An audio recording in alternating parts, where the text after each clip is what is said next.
After mom died, I gave up my husband and son. When my mother died from an asthma attack, locked in her room by my son's prank, where was my doctor husband? He was at his ex-girlfriend's performance with our son. I was devastated. I called my husband over a dozen times before he finally picked up. But before I could speak, he snapped, "What's your problem? It's just a performance with our kid. You're calling non-stop like it's a matter of life and death. Always lying and making up excuses to get me home. Stop calling." My son chimed in, "Mom's so annoying. I wish Emma could be my mom instead." Emma took the phone. "Kids say the darndest things. You want to take it seriously, right? Fine, I'll give you what you want." I addressed my son through the phone, "If you want her to be your mom, tell your dad to come back and divorce me." My mom died with her eyes wide open. In just a few short hours, a living, breathing person turned into a box of ashes. The pain of losing my mother was soul-crushing. My phone pinged with a message. It was my friend forwarding Emma's Instagram post. "Performance wrapped up perfectly.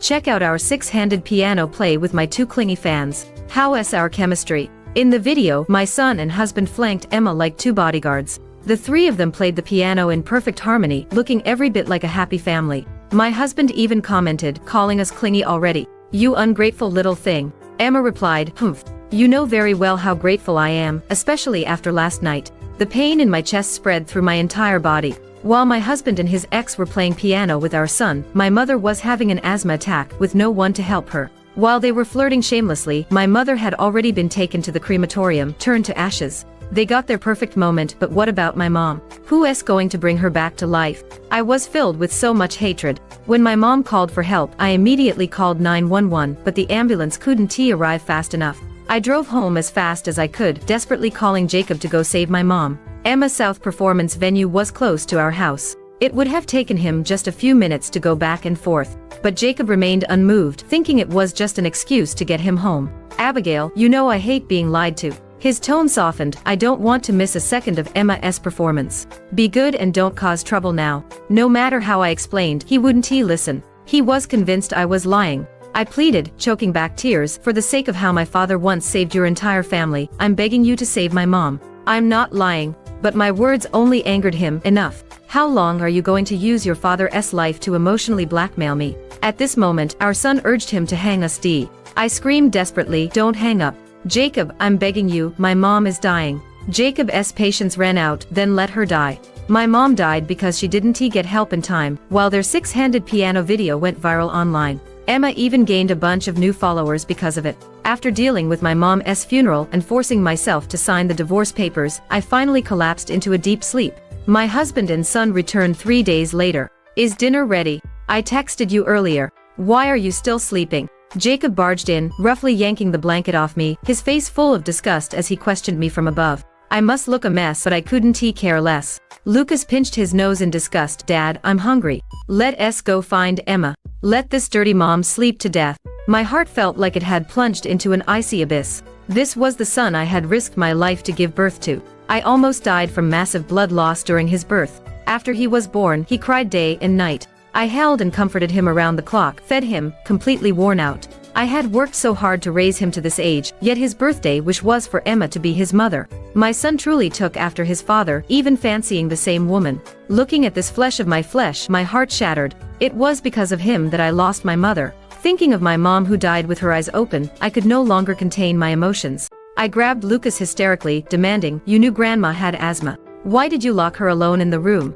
Do you know you killed her?" I had never treated Lucas like this before. He was clearly scared, crying and hitting me. "Wah. Mom is so scary. I don't want a bad mom. I want Emma." Lucas's fists kept landing on me. It didn't hurt physically, but my insides felt like they were on fire. I cried back at him, "You don't want me. I don't want you either. Give me back my mom, and I won't want anyone else. I just want my mom." Lucas and I were both crying our eyes out. Jacob forcefully separated us, shielding Lucas behind him. He looked at me coldly, acting again. "Are we?" "Lucas was just playing around with your mom. It's such a small thing. Why are you scaring him like this?" "Playing around? A small thing? That small thing killed my mom."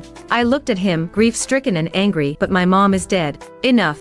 Your mom had her medicine in the room. How could anything have happened? I know you're upset about me and Lucas going to Emma's performance, but you don't need to make up such lies with your mom. Aren't you afraid of jinxing her?" Even now, he still thought I was jealous and deliberately using my mom as an excuse to make him feel guilty. The sorrow and anger made me want to laugh. At that moment, Emma called. Jacob answered, and after a few words, he hurriedly prepared to leave. He spoke softly into the phone, "Don't worry, I'll be right there." Lucas followed closely behind him. Looking at these two strangers before me, I suddenly laughed and handed Jacob the divorce papers on the table. "Before you go, sign these." Jacob didn't even look at them before mocking. "You've really gone to great lengths to get my attention, Haven to you.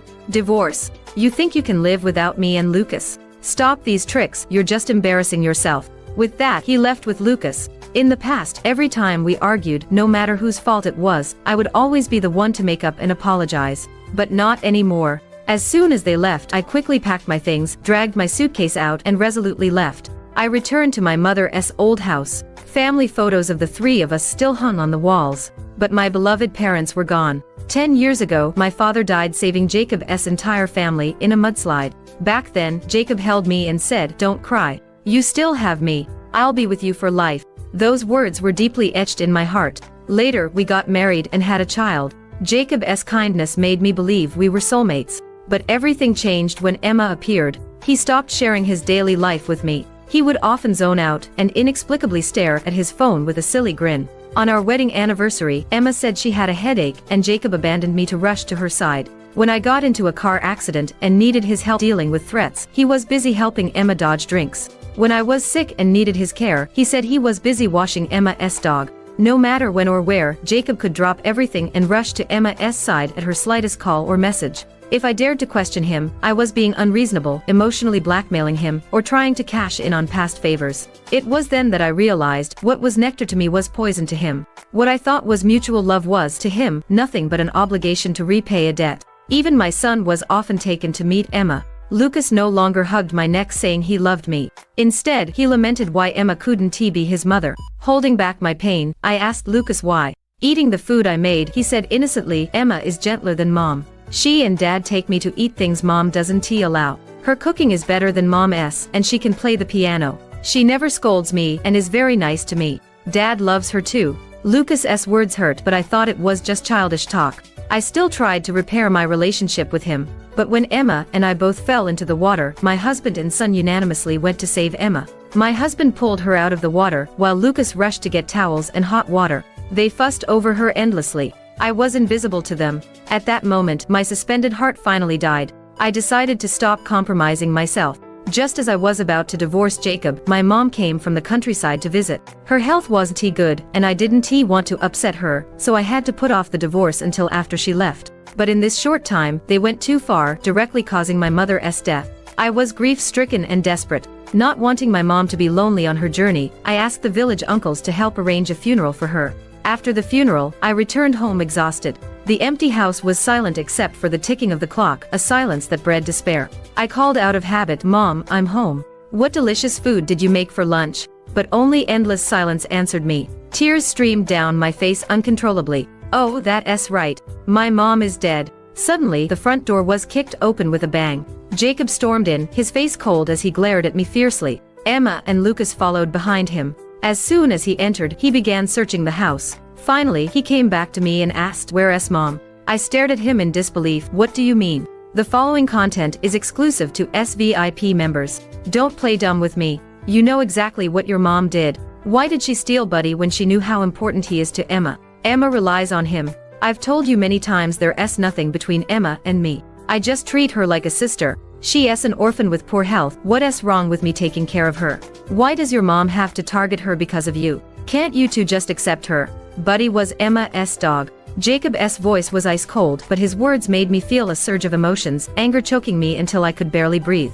I had originally thought he came looking for my mom to apologize for his and Lucas's behavior. Or maybe he had learned about my mom's death and came to express remorse. But I never expected they were here to accuse my mom over Emma's dog. How ridiculous. My mom was dead because of them, and now they were slandering her. They wouldn't even let her rest in peace. My eyes were filled with venom as I spoke. "Jacob Thompson, I don't care about your dirty business with Emma, but don't you dare smear my mom's name. See for yourself." Jacob shoved his phone screen in my face. It was a surveillance video. In the video, a woman sneakily entered Emma's house. After a while, she came out just as sneakily, carrying something in her arms. The person in the video didn't show their face clearly, but their build and outfit were very similar to my mom's. The evidence is right here. What else can you say? Abigail, tell your mom to return Emma's dog right now. I looked at the date on the surveillance footage and felt a surge of anger that made me want to laugh. By that time, my mom was already dead. Emma, with red-rimmed eyes, spoke up. Abby, after your mom went to my place yesterday, Buddy disappeared. I know you and your mom don't like me, but Buddy is innocent. Please, just give him back to me. She cried pitifully, looking extremely wronged. Lucas felt terrible for her and clumsily tried to wipe her tears. Don't cry, Emma. I'll beat up the bad guys for you. Then, he ran up and kicked me hard. Bad mom, tell bad grandma to give Buddy back. Or I'll let dad beat you both to death. What a vicious threat coming from my own son. Jacob looked pained and exasperated. Say something. You and your mom are setting a terrible example for our son. If you don't change, you'll lead Lucas astray. My mom didn't steal any dog. What do you want me to say? I grabbed a broom nearby and tried to chase them out. Take your son and your woman and get out of my house. The bodyguards rushed forward and pinned me down. The three of them ransacked the room, searching through closets, boxes, and every corner they could find. My once clean and tidy home was left in a mess. On the sofa was a half-knitted sweater my mom had been making for Lucas. They carelessly tossed it in the trash. Who would wear such an old-fashioned thing anyway? That sweater was knitted by my mom, stitch by stitch, with her own hands. And they just trampled on it like that. I broke free from the bodyguards like a madwoman, rushed over, picked up the sweater, and screamed, "That's my mom's thing. How dare you throw it away?" The once white sweater was now stained with dirt. Emma looked lost while Jacob shielded her behind him, his face indifferent. It's just a sweater, why make such a fuss? If it's dirty, your mom can knit a new one. It's not like it's some precious treasure. Just as he finished speaking, a bodyguard came in and whispered something in his ear. After listening, Jacob looked at me, his face ashen. He waved his hand, signaling two bodyguards to grab me and head towards the door. I struggled. Where are you taking me? Let me go. Jacob Thompson, you psycho. Jacob looked at me with eyes like ice picks. Since you won't admit it unless you see the coffin, I'll take you to see the evidence. Then let us see if you can still act so righteous. Evidence? What evidence? My mom and I hadn't done anything wrong, yet they kept throwing dirt on us. Soon, they brought me to a burial mound. Jacob looked at me coldly. Now that we're here, are you still not going to confess? What was I supposed to confess? That was my mom's grave. Surely Jacob hadn't just realized my mom was dead, and was angry I hadn't told him, dragging me to my mom's grave to confront me. How absurd. At this moment Emma, her face pale, spoke up. Jacob, what is this? Jacob looked at her, his expression complex and pained, as if he couldn't bear to say it. Buddy is buried here. I immediately retorted, bullshit. This is my mom's grave. The local custom was to wait 3 years after a person's death before erecting a tombstone, so my mom's new grave was just a mound of earth. Jacob sneered, you're still lying. Someone saw you sneaking here alone at night. You and your mom must have killed Buddy and buried him here secretly, afraid of being found out. That was because my mom was buried here. I couldn't sleep at night thinking of her, so I came to see her and talk to her. But Jacob didn't believe my explanation at all. He was convinced I was lying. Since you won't admit it, we'll dig it up and see. Then you'll have nothing to say. With that, he signaled the bodyguards to start digging. My mind exploded. I rushed over like a madwoman to protect the grave. Get away. Don't touch my mom's grave. I'm begging you, don't touch her. But Jacob pulled me away forcefully. Now you're scared. Too late. Jacob Thompson, you're a beast. I pushed him hard and ran forward, but he grabbed my hair and yanked me back, causing me to fall. My head hit the ground hard, leaving me dizzy and with ringing ears. Everything around me seemed to go silent. I could only see the soil on my mom's grave getting less and less. I crawled forward desperately, my fingers leaving bloody trails on the ground. Emma questioned me through tears. Abby, why are you so cruel? Why did you kill Buddy? He was just an innocent animal. What did he do wrong? He was a living being. If you can't stand me, take it out on me. Why hurt innocent Buddy? Buddy, I'm sorry. It's all my fault. I should be the one dead. You died in my place. It's because I'm in the way. I was wrong. I was really wrong. What did my mom do wrong? She's dead and can't even rest in peace, and now they want to dig up her grave. At this moment, I was so full of resentment that I wanted to turn into a vengeful ghost and kill them all. I mustered all my strength and slapped her across the face. You should die. You all should die. Enough, Abigail. You and your mom are clearly in the wrong, yet you refuse to admit it and blame others. I used to think you were sensible and obedient, but it seems it was all an act. Someone like you doesn't deserve to be my wife or Lucas's mother. Your mom is shameless in her old age and doesn't deserve to be Lucas's grandmother. Just as he finished speaking, his phone suddenly rang. It was an unknown number. His mother's voice came from the other end. Jacob, where have you been with Lucas these past few days? Mom, I'm busy. Don't worry about it. How can I not worry? You've blocked all our calls and we can't reach you. Do you know that Abigail's mom died from an asthma attack her day? Jacob's expression froze. He couldn't believe it but still stubbornly said, Mom, are you sure my mother-in-law is dead and it's not just Abigail ing to you? I saw your mother-in-law being cremated with my own eyes. How could that be fake? Have you lost your mind to ask such a thing? No matter unsatisfied you are with Abigail, you shouldn't question her about her own mother's death. This is... Before Jacob's mother could finish, his phone clattered to the ground. He looked at me with horror in his eyes, his lips trembling. He opened his mouth but could only utter a single syllable, I. Tell your men to stop right now. I crawled to my mother's grave, not caring about anything else. The soil had been dug up, revealing a square urn with my mom's photo on it. She was smiling at me as always. My heart felt like it was being torn apart. I raised my hand and slapped myself twice, wishing I could die right there and join my mom. Tears poured down my face. Mom, I'm sorry. Your daughter is useless. I couldn't even protect your grave. Mom, I'm sorry, I'm so sorry. You can hit me. Jacob walked towards me with heavy steps. I'm sorry, Abby. I didn't know. I pushed him away, my eyes full of hatred. Get lost. He was stunned and reached out as if to wipe away my tears. I swatted his hand away and slapped him hard across the face. Don't touch me. I'm dirty. A flash of anger crossed Jacob's eyes but it quickly disappeared. Emma, feeling terrible for him, started to scold me. Abby, I understand you're heartbroken over your mom's death but you can't hit people. What did Jacob do wrong? He's just concerned about you. I slapped her twice as well. If you feel so bad for him, you can share his punishment. Seeing me hit his dad and his beloved Emma, Lucas charged at me like a young bull, knocking me to the ground. This time, I didn't coddle him. I got up, dragged him to my mom's grave, and forced him to kneel. Remember this. This is your grandmother. She died because of you. Kneel here and repent. Lucas was terrified. He struggled and pushed me. Dad said you're a liar. Grandma isn't dead. She stole Emma's dog. You and Grandma are both liars. Couldn't hold back anymore. I spanked him hard. Your conscience has been eaten by dogs. Have you forgotten who stayed up day and night when you were sick? Who held you and sang lullabies all night when you were scared? Who lost a finger trying to save you? Have you forgotten all that? You and your dad are both ungrateful wretches. Lucas was scared out of his wits. He cried and begged, Wah Mom, I was wrong. Please don't hit me anymore. But I knew his plea was only because he was being hit, not because he realized how terribly wrong he had been or felt any remorse. I'm sorry, Abby. Your mother's death is all my fault. It was my self-righteousness and distrust that led to this tragedy. Doesn't he understand anything? I'll kowtow to Mom. Saying this, he fell to his knees with a thud and started kowtowing repeatedly. Mom, I'm sorry. I know I was wrong. Please forgive me. Thud, thud, thud. One kowtow after another. He cried as he did it, his emotions becoming more and more intense. He truly looked like he was deeply remorseful. Soon, there were bloodstains on the ground. His forehead was broken and covered in dirt, looking miserable and tragic.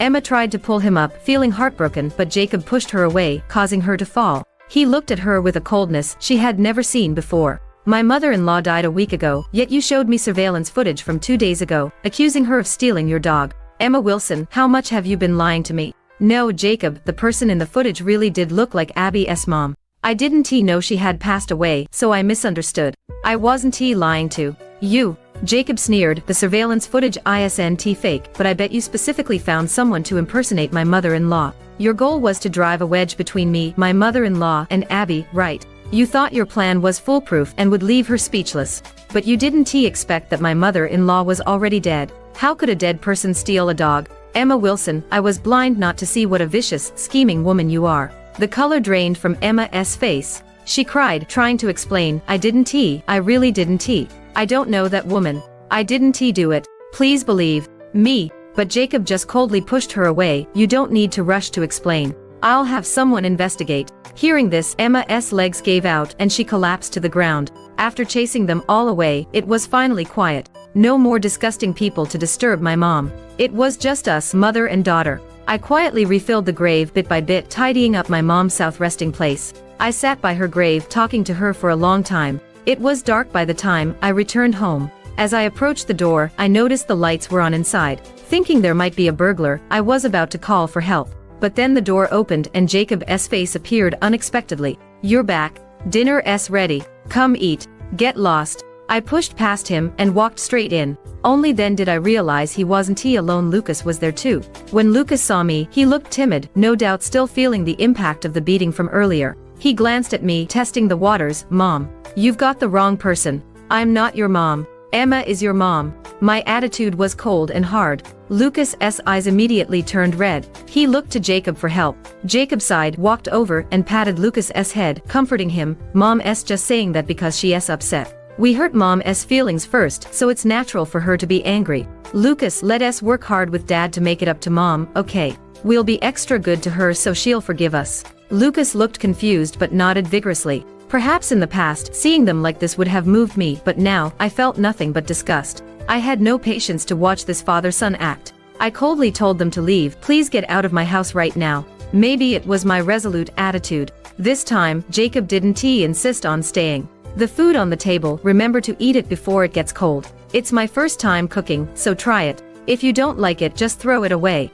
There are eggs and ready-made pancakes in the fridge, you can heat those up to eat. As soon as he finished speaking, I dumped all the food on the table into the garbage bin right in front of him, without even looking at it. In the past, I would have been overjoyed if he had done something like this for me. But now, I just felt sick. Jacob's voice stopped abruptly. After a long pause, he continued, also, remember to lock the doors and windows at night when you're alone. If anything happens, call me. I'll keep my phone on 24/7 and won't miss any of your calls again. With that, he left with Lucas. For the next few days, Jacob kept bringing Lucas to my mom's old house. But I never let them in. Even when it was pouring rain outside with howling winds. He still knelt outside the door with our son, begging for my forgiveness, begging me to go home with him. He thought this would make me feel sorry for them and give in. But he forgot that the Abigail who would feel sorry for him and their son had been killed by their own hands. Jacob called me, saying Lucas had fainted and asking me to let them in. I laughed coldly. Jacob Thompson, what's the point of this? To get my attention, you're lying about your son's health. But tricks like this don't work on me. On the other end of the phone, he explained anxiously, I'm not lying, it's true. Enough. You just want me to soften up and open the door, right? Jacob Thompson, you know I hate being lied to the most. Jacob choked. Abby, you. Does this sound familiar? I'm just returning the words he once said to me. How does it feel now? After hanging up, I immediately blocked his number. From then on, Jacob stopped bringing Lucas around. I also pulled myself together and left the old house. Jacob and I hadn't finalized our divorce yet, and I still had my job in the city. Mom came to me in a dream, telling me to pick myself up and live well. I didn't want to disappoint or worry her. I had to try hard to get better. I rented an apartment near my company, which made commuting convenient. My colleagues didn't know about my mom's passing. I had only told my boss. So when I returned to work, everything seemed normal, which made me feel a bit better. I unblocked Jacob's number and sent him a message, urging him to meet me at the Civil Affairs Bureau at 9 a.m. the next day to finalize our divorce. After sending the message, I blocked him again. But the next day, I waited at the Civil Affairs Bureau until noon, and he never showed up. I was about to call and confront him when my phone rang. It was an unknown number. Jacob's anxious voice came through. Lucas is critically ill. Come to People's Hospital quickly. Do you find it amusing to make up excuses to avoid the divorce? It's true. He caught a fever after getting caught in the rain with me that day. It's been on and off for half a month. He was eventually diagnosed with pneumonia, and today his condition suddenly worsened. The doctor says it's not looking good. I remained unmoved. Jacob Thompson, do you think I'll still believe you? You and your son are both liars. You don't deserve to be my husband and son. Come sign the divorce papers right now. Jacob broke down. Abby, I'm begging you. Please come see our son. He keeps calling for his mom. You're quite the actor, but I don't have time for this. Be good and stop causing trouble at a time like this. I didn't care whether what he said was true or false, just like how he never listened to me in the past. Jacob Thompson, how does it feel when no one believes or listens to you no matter how you try to explain? But after I dismissed Jacob, his mother came pleading. Jacob's mom had always been good to me. Whenever I had conflicts with Jacob because of Emma, she always stood by my side. She had scolded Jacob more than once, telling him to have some boundaries and not to do anything to hurt me. She even went to confront Emma directly for my sake, warning her to stay away from Jacob, saying she only recognized me as her daughter-in-law. As soon as she saw me, she burst into tears. Abby, Mom knows those two have made a huge mistake and hurt you deeply. You're right not to forgive them. I know it's hard to ask this of you now, but Mom really has no choice. Lucas is very sick. Auntie, I have nothing to do with them anymore. Just take pity on this old grandmother, will you? Let me finish what I have to say. I remained silent and she continued, Lucas truly knows he was wrong. These days while he has been sick, he keeps having nightmares at night, crying out for his grandma and mom. When he wakes up, he hugs me and says he knows he was wrong, that he didn't mean it, that he misses his grandma and mom. If we weren't out of options, I wouldn't have the face to come find you, considering what those two did was truly unforgivable. But Lucas is suffering so much, he won't eat a bite, he just keeps asking for his mom. If this goes on, he really might not make it. Jacob's mother cried heartbrokenly, her words sincere. Compared to before, she seemed to have aged a lot in a short time. I sighed. Remembering how good she had been to me in the past and feeling sorry for her, I agreed. I went to the hospital to see Lucas. His condition was indeed as his grandmother had described. Fortunately, after emergency treatment, he was out of danger. When I went to his room, he was asleep, though not peacefully. He seemed to be trapped in a nightmare, his expression twisted in pain, his limbs flailing in the air as he called out for mom and grandma through his tears. His grandmother didn't dare wake him and could only try to soothe him gently. Jacob sat by the bed, looking haggard from lack of sleep. I stood there like an outsider, watching coldly, not moving. Jacob's mother's attempts at soothing didn't seem to work. After struggling for a while, Lucas suddenly cried out and opened his eyes. His blank gaze met mine, and he immediately burst into tears. Mom, I'm sorry. Lucas really didn't mean to. I just wanted to play a game with Grandma. Emma told me to secretly throw away Grandma's medicine to see if she would notice. She also said to lock Grandma in the room so she couldn't catch me, and then I would win the game. Mom, I don't know why Grandma died. Everyone says it's Lucas's fault, but I didn't want Grandma to die. I didn't mean to. My head exploded. I had thought my mom's death was an accident caused by Lucas's mischief, but I never imagined it was Emma's deliberate instigation. Emma Wilson, how dare you? Rage surged to my head, and I immediately called the police. But after questioning Emma, the police let her go due to lack of evidence. Without concrete evidence, as long as Emma refused to admit it, no one would believe a child's words. Emma insisted that Lucas was saying these things out of guilt for indirectly causing his grandmother's death, trying to push everything onto her to alleviate his own remorse. Lucas was only a 5-year-old child. Even if what he said was true, it held no legal value. I was so angry. I was truly so angry. I wanted to rush over and kill her with my bare hands. Jacob held me back tightly, his eyes red-rimmed, repeatedly whispering in my ear, "Don't worry, she will pay for this." I screamed and pushed him away, "You all deserve to die. My mom died so unjustly. This is all because of you. Why don't you go die?" If you hadn't gotten involved with Emma, she wouldn't have resorted to such means to climb up killing my mom. Why don't you go die? Why couldn't it have been you who died instead? I was in so much pain and anger that I wanted to destroy everything. Jacob looked at me with bloodshot eyes, muttering, We'll all face retribution. He looked at me painfully, "Abby, is there really no chance for us anymore?" I replied, enunciating each word, "Not unless my mom comes back to life." He deflated immediately, "All right, let us go get divorced." The divorce proceedings were quickly completed. Soon after, a friend forwarded me a post online. Jacob Thompson posted this under his real name. Has he gone mad? Does he not care about his reputation on the internet anymore? The post was written in first person, with Jacob detailing how he had an affair with Emma, how Emma had manipulated Lucas into harming my mom, and how she had orchestrated the whole thing to frame my mom, trying to drive a wedge between us to secure her position. This post seems to have some powerful backing. Big and small marketing accounts are all reposting it frantically. It's dominating the trending lists on all major platforms. Jacob and Emma's names are still hanging on the internet. My friend said angrily, "The mistress and the cheating man are getting what they deserve. Serves them right." Because of this incident, Emma's image as a piano goddess that she had built up online crumbled overnight. Fans turned against her in droves, unfollowing her en masse. All her social media accounts were flooded with insults and curses. Emma cried, begging netizens to leave her alone, but it only invited more cyberbullying. What right does a homewrecker have to cry? You've already become a mistress, what face do you have left? Being cursed by everyone is what you deserve. You can't take a few harsh words. If it's so painful, why don't you just die? The online abuse wasn't enough to vent people's hatred for her. It even spread to her company and home. Unable to bear the harassment, Emma posted an apology video online. In the video, she knelt at my mother's grave, repeatedly kowtowing and slapping herself. "Auntie, I'm sorry. Auntie, I was wrong. I'm a slut, I'm a homewrecker, I'm a murderer. I deserve to die." Emma's face was swollen like a pig's head, but she still didn't win anyone's forgiveness. Later, she called me crying, screaming for help in terror. "Abigail, please save me. Jacob has gone mad, he is trying to kill me. Ah, don't come any closer. Through the phone, I heard Jacob's voice, cold as a ghost.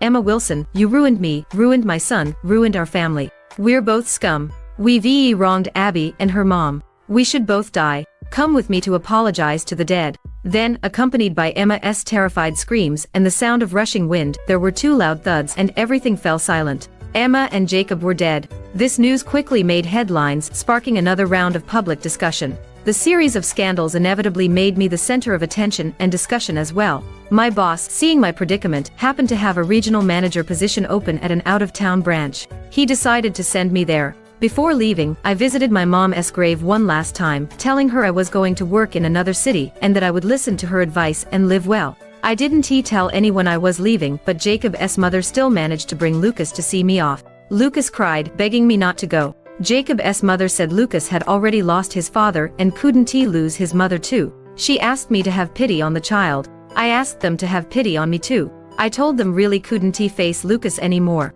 Every time I saw him, I was reminded of my mom's death, of how he had said such hurtful things to me, of how disgusted he had been with me. Looking at him, I calmly said, in this world, everyone should be responsible for their own actions, children included. No one has special privileges. Not everything can be forgiven just by saying sorry. Some hurts, once inflicted, can never be undone. A mother has no obligation to unconditionally forgive and accept a child, and a child has no special right to expect forgiveness after repeatedly causing harm. It doesn't make sense. We're all human, who is more special than the other?